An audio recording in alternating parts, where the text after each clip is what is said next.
السلام علیکم ریڈرس، آپ سب کیسے ہیں؟ آئی نو بہت زیادہ غصے سے بھرے ہوں گے، تو کیونکہ ایپیسوڈ بہت زیادہ لیٹ اپلوڈ ہو رہی ہے، کچھ ریزنس کی وجہ سے ایپیسوڈ لیٹ آتی ہے میرے پاس، تو پھر مجھے ٹائم لگ جاتا ہے ریکارڈنگ کرنے میں بھی۔ تو ہم اپنے ایپیسوڈ اسٹارٹ کرتے ہیں۔ کتابوں والے شکانے طاہر ناولس، قسط نمبر 56۔ سب سونے کے لیے لیٹ گئے۔ حنین اپنے بستر کو دیکھنے لگی جہاں مائرہ اور اس کے بچے بھی ساتھ تھے۔ میں بلال کے کمرے میں سو جاتی ہوں اگر جگہ نہیں ہے تو، علینا نے کہا اور وہ شیرنی کی طرح پلٹی۔ کیوں، میں مر گئی ہوں وہاں سونے کے لیے؟ اپنی بہن کے ساتھ سوئیں آپ، وہ بولی اور اسے اچھی خاصی گولی پلا کر وہ بلال کے کمرے میں داخل ہوئی۔ دروازہ دھاڑ کر مارا، گویا غصے کا اظہار تھا یہ۔ آرام سے، مہمان ہے گھر میں۔ بلال شاید لیپ ٹاپ پہ کچھ ٹائپ کر رہا تھا، مصروف سا بولا۔ وہ علینا کو دیکھا ہے آپ نے؟ چھوٹی سی تھی تب سے دیکھ رہا ہوں، وہ اب بھی توجہ نہیں دے پایا تھا۔ وہ دھان پیس گئی۔ کہہ رہی تھی میں سو جاتی ہوں بلال کے کمرے میں، وہ بولی۔ ہاں، وہ جب آتے ہی یہیں سوتی ہے، وہ بولا تو حنین نے ایک دم لیپ ٹاپ پر ہاتھ مار کے لیپ ٹاپ بند کر دیا۔ کیا؟ وہ چیخی، آنکھوں میں حیرانگی تھی۔ کیا ہو گیا؟ استغفار، میں اسے چمٹ کر تو نہیں سوتا۔ میں چھت پر چلا جاتا ہوں۔ اس کی آنکھوں میں آنسو تیرتے اور اسے غصے عذاب کرتے دیکھ وہ گہرا سانس بھر گیا۔ کیا ہو گیا؟ کیوں انگارے چبا رہی ہو؟ وہ نرمی سے بولا۔ ان لوگوں کو کہیں جائیں یہاں سے، وہ رونے لگ گئی۔ شاید اتنی ہی برداشت تھی۔ اچھا، سب کو نکال دوں، بس تمہارے ساتھ رہوں، وہ مسکراہٹ چھپا گیا۔ ہاں، آپ، میں، امی، ابو اور دادی، بس آنکھیں صاف کرتی پوری۔ بلال نے اس کی ٹھوڑی کے نیچے اپنی انگلی رکھی اور اس کا چہرہ اپنی جانب کیا۔ تم تو ویسے بھی مجھے پسند نہیں کرتی، تو یہ سب چیزیں تمہارے لیے میٹر کیوں رکھتی ہیں؟ میری زندگی میں کوئی آئے یا جائے یا کچھ بھی ہو، پھر تم کیوں جذباتی ہو رہی ہو؟ وہ بولا تو حنین اس کا ہاتھ جھٹک گئی۔ مجھے نہیں پتا مجھے علینا اتنی بری کیوں لگ رہی ہے، اور مجھے آپ بہت برے لگ رہے ہیں، ہنس رہے ہیں مجھ پر۔ وہ روتی ہوئی اٹھی اور بلال نے اس کی کلائی پکڑی، اسے اپنی سمت کھینچا تو وہ بستر پر آ گری۔ حنین اسے جھٹکنا چاہا لیکن بلال نے اسے قابو کر لیا۔ پیار ہو گیا تمہیں مجھ سے؟ وہ گہری نگاہوں سے اسے دیکھتا بولا۔ حنین حیرانگی سے تھم گئی اور کچھ دیر بعد غصے سے جھٹکنے لگی۔ کوئی پیار ویار نہیں ہوا، بس مجھے میری پرسنل اسپیس میں لوگ برے لگتے ہیں۔ اچھا، تمہیں نہیں ہوا لیکن مجھے ہو گیا، وہ آہستگی سے بولا اور اسے دیکھنے لگا۔ حنین کو دوسرا جھٹکا لگا۔ لیکن کوئی فائدہ نہیں ہے، تمہارے لیے تمہاری کیپیبلٹی کے مطابق ہونا چاہیے لڑکا۔ ایک لمحے میں وہ اس سے دور ہوا، واش روم میں چلا گیا، جبکہ حنین اٹھ کر بیٹھ گئی۔ اس کے دل کی دھڑکنوں میں مسرور سا شور برپا ہو گیا۔ اچانک دروازہ بجا تو وہ چونک اٹھی اور دروازہ کھولا۔ علینا کھڑی تھی۔ وہ خوف زدہ سی ہو گئی۔ کیا ہے؟ لٹ مار انداز تھا۔ بلال کہاں ہے؟ وہ اندر آنے کی کوشش کرنے لگے۔ بزی ہیں ہم، وہ بولی۔ علینا نے آئی برو جھکائی۔ مجھے پتا ہے بلال تمہیں منہ ہی نہیں لگاتا، مجھے جلانے کی کوشش نہ کرو۔ علینا نے ایک دم ادھر ادھر دیکھتے ہوئے اس پر بم پھینکا۔ اچھا؟ حنین نے تو جھپٹا مار کر اس کے سارے بازے کر لیے۔ میرا شوہر مجھے نہ منہ لگائے، تمہیں لگائے، ہاں، تم اپنے اوقات میں رہو، وہ چیخی۔ بلال بھی باہر آ گیا اور یہ منظر دیکھ کر وہ ایک دم حنین کو پیچھے کھینچ گیا۔ حنین، یہ کیا کر رہی ہو؟ میں اسے جان سے مار دوں گی، وہ دھاڑی۔ چپ ہو جائیں، باقی سب اٹھ جائیں گے۔ علینا، کیا کام ہے تمہیں؟ اس نے حنین کو پیچھے کیا اور علینا کے پاس کھڑا ہو گیا۔ حنین اسے خونی نگاہوں سے دیکھنے لگی۔ میں تو بس چارجر لینے آئی تھی اور اس نے… ہاں، جھوٹ بول رہی ہے، جھوٹی مکار۔ اچھا چپ، وہ حنین کو جھٹک گیا۔ سوری یار، بلال نے سوری کیا اور اس کے سر پر ہاتھ رکھ دیا۔ یہ بس تم ہو بلال جو میں نے برداشت کر لیا۔ ہاں جھوٹی، تو میرے ہاتھوں مرو گی۔ اگر میرے شوہر پر ڈورے ڈالے تو وہ اس کے پیچھے سے اچھلی۔ تم چپ ہو سکتی ہو؟ اس نے جھٹکا تو حنین منہ بنا گئی۔ بلال نے اسے چارجر دیا اور وہ وہاں سے چلی گئی تو بلال نے دروازہ بند کر دیا۔ اس کے سر پر ہاتھ کیوں رکھا تھا اپنے؟ کاٹ دو ہاتھ، پاگل۔ وہ کہہ کے اپنا لیپ ٹاپ اٹھا کے ٹیبل پر رکھ گیا جبکہ اس نے کمرے کی لائٹس آف کی، سائڈ ٹیبل چلایا، سائڈ لیمپ جلایا اور لیٹ گیا آنکھوں پہ ہاتھ رکھ کر۔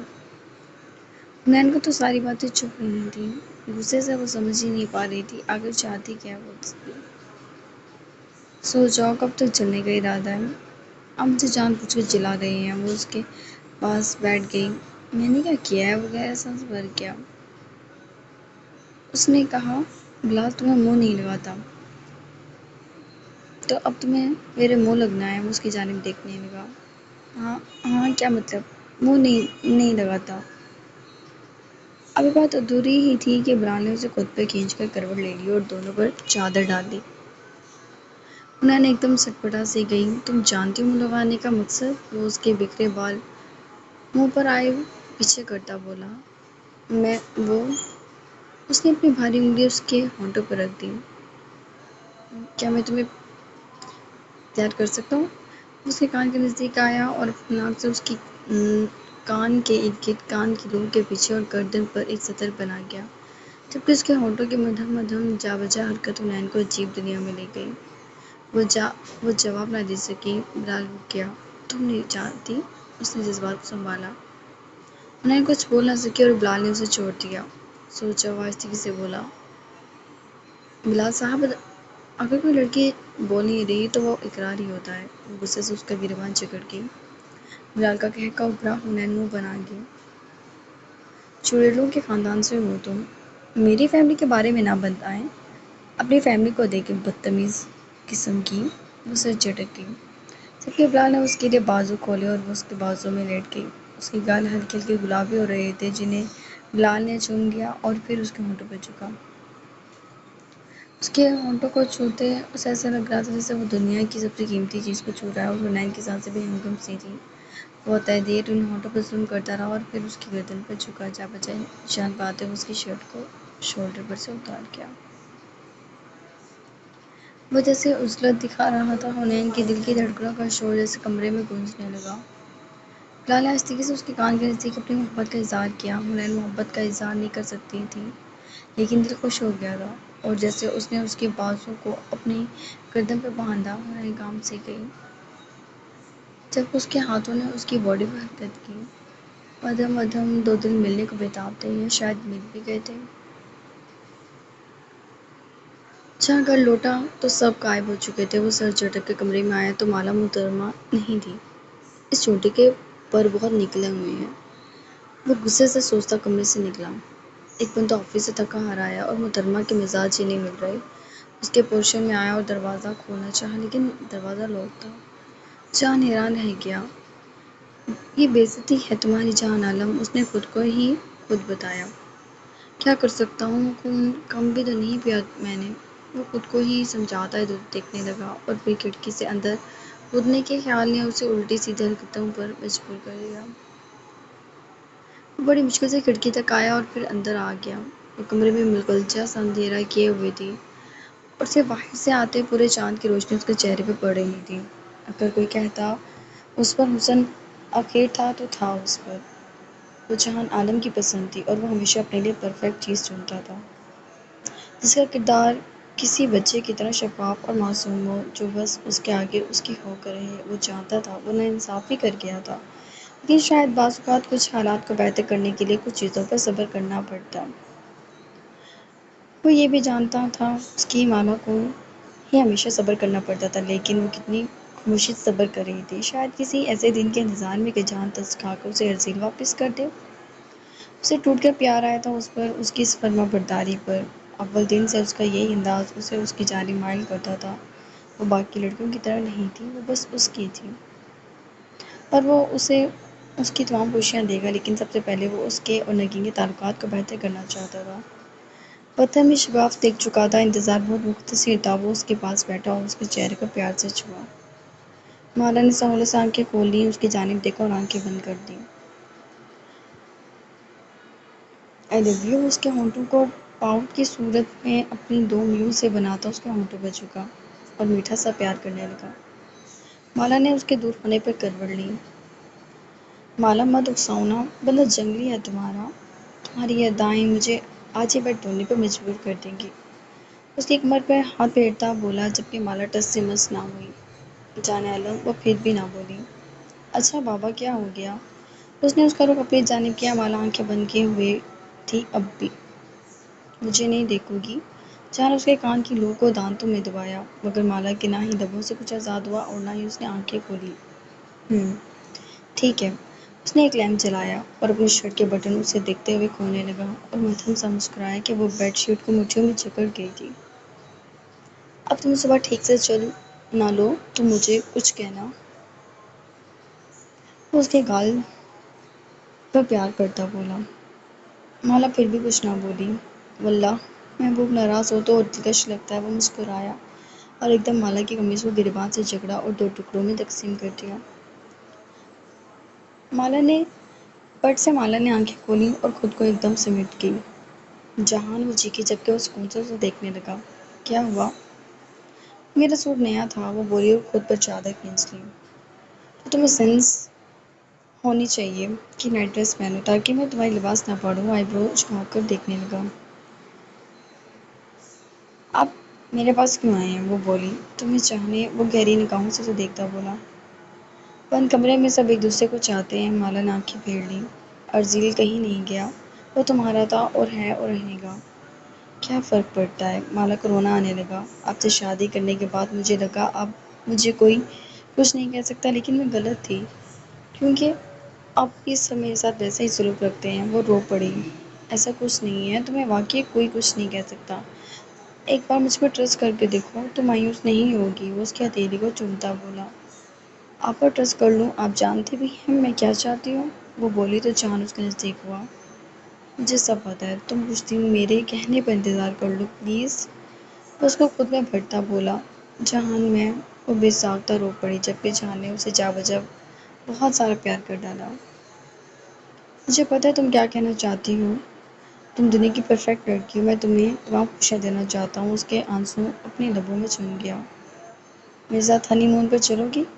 جی نہیں، وہاں جا کر بھی آپ نے یہی سب کرنا ہے۔ اسے دور کرنے لگی۔ وہ آئی برو جھکا گیا۔ تو حلال ہو تم، میری ملکیت ہو میری، سمجھی؟ میں پھنس گئی آپ کے ساتھ۔ وہ منہ پر ہاتھ رکھ گئی۔ جہان کھل کر ہنسا اور اس کے ہونٹوں پر جھک گیا۔ وہ اس کے ہونٹوں کو چھوتے اور اسے اپنی محبت کی انتہا کر دینا چاہتا تھا، اور جب اس کی بات مان لیتی تھی تو وہ اسے سب سے زیادہ قیمتی چیز لگتی تھی۔ وہ جانتا تھا وہ زیادتی کر رہا تھا اس کے ساتھ، لیکن پھر بھی اسے وہ حقیقی خوشیاں دینا چاہتا تھا، اور کچھ دن انتظار کے بعد اسے وہ خوشیاں ملتی، اسے یقین تھا۔ اس کے پیار سے وہ بے ہنگم سی ہوتی، سانسوں کو قابو میں کرتی، اپنی آنکھیں بند کر کے۔ جان اسے دور ہوا اور اس کی پیشانی سے اس نے ایک لکیر کھینچنا شروع کی اور وہ سطر وہ ہونٹوں سے نیچے، گردن اور گردن سے نیچے اس کی انگلی رقص کرنے لگی۔ مالا کی دھڑکنیں بڑے حسین انداز میں اس کی آنکھوں کو خیر کر رہی تھیں۔ کس می ہیئر، اس نے اپنے سینے کی جانب اشارہ کیا۔ مالا حلق تر کر کے اس کی سمت دیکھنے لگی۔ جان اس کے ہونٹوں پر اپنا انگوٹھا پھیرنے لگا اور وہ ہلکا سا جھکا۔ مالا نے اس کے سینے پر لب رکھ دیا۔ ایسا لگا جیسے دل سے تکلیفیں سی نکل گئی ہوں۔ وہ بے حد بے تاب تھا، خوش تھا۔ اس کو چھونا چاہتا تھا، بس اس کو خوش کرنا چاہتا تھا، لیکن وہ آج تک ناکام ہی رہا تھا۔ محبت کی گرمی دونوں کے درمیان عروج پر تھی کہ اچانک دروازہ بجنے لگا۔ وہ غصہ کرتا ہوا مڑا اور دروازے کو گھورنے لگا جبکہ مالا کی سانسیں پورے کمرے میں گونج رہی تھیں۔ وہ دور ہوا اور اس پر چادر پھینکی، شرٹ اٹھا کے پہنی اور دروازے کی جانب بڑھا۔ مالا اس کی پشت سے دیکھ رہی تھی۔ اس نے دروازہ کھولا تو سامنے نگین کو دیکھ کر اس کے چہرے پر سنجیدگی چھا گئی۔ یہاں کیا کر رہے ہو تم؟ وہ جہان کے شانے سے اچک کر مالا کو دیکھنے لگی۔ کیا کر رہے ہو یہاں؟ وہ غصے سے دیکھنے لگی۔ میں آپ سے صبح بات کرتا ہوں، وہ تحمل سے بولا۔ جہان ماں پلیز، وہ سنجیدگی سے بولا۔ جہان یہ ڈائن بیوی ہے میری، وہ دبا دبا چلایا، اور آپ اس طرح نہیں کر سکتے اس کے ساتھ، وہ دام پیس کر بولا جبکہ نگین حیرانگی سے اسے دیکھتی رہ گئی۔ مالا کو بالکل اچھا نہ لگا۔ وہ اٹھنا چاہتی تھی لیکن اپنی سچویشن کی وجہ سے اٹھ نہیں سکی۔ نگین پلٹ گئی۔ جہان نے مڑ کر مالا کو دیکھا۔ آپ ایسے رویے میں بات نہ کرتے۔ چپ کرو تم، وہ اسے بھی ڈپٹ گیا۔ آپ کے کام میں جو خلل آ گیا اب تو سب برے ہو جائیں گے، مالا منہ بنا گی۔ تم سدھرو گی نہیں اس طرح۔ اس نے لائٹس آف کی اور پورے زور و شور سے اس پر برسنے لگا۔ ایپی چھوٹی آ رہی ہے علم ہے، لیکن میں گھر میں اوپر تیرے ایونٹس آ رہے ہیں، رینڈم تو معذرت کے ساتھ قبول کر لے۔